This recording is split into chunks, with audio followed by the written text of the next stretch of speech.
It's unequivocally not the case that renewable energy is causing these issues. So to not see the politics actually lining up with the severity of the situation and really focusing on people's safety has been very frustrating.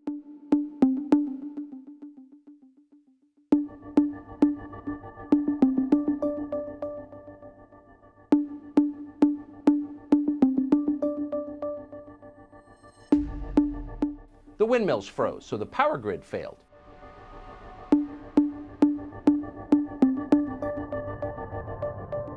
We've seen a lot of struggling across fuel types in Texas. I'm not saying that wind performed well, but the major problems that we've seen have been associated with thermal energy generators like nuclear, coal, and natural gas.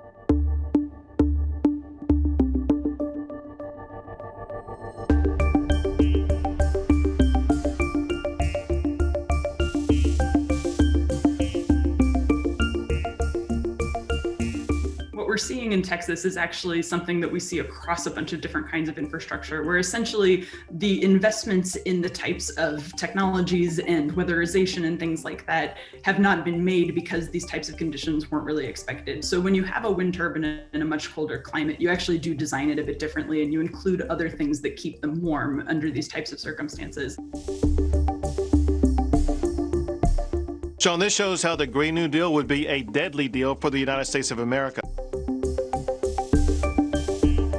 The core ideas behind the Green New Deal really try to focus on precisely these types of problems, where we do see a lot of extreme events really focusing their ire on the most vulnerable people among us. So thinking about an integrated system design that can actually provide us with clean and reliable power and also help protect people against these very dangerous situations is a big part of the reason why the Green New Deal is as comprehensive as it is.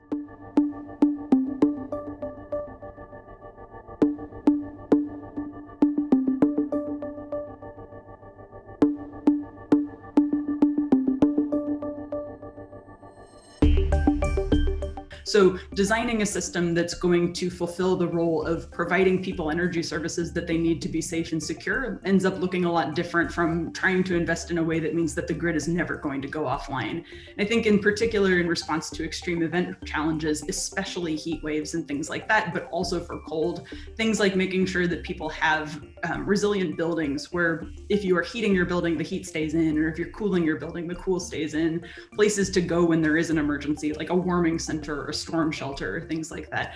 But those types of system issues on the demand side are as important and maybe more important to actually making our system more resilient than focusing on the grid.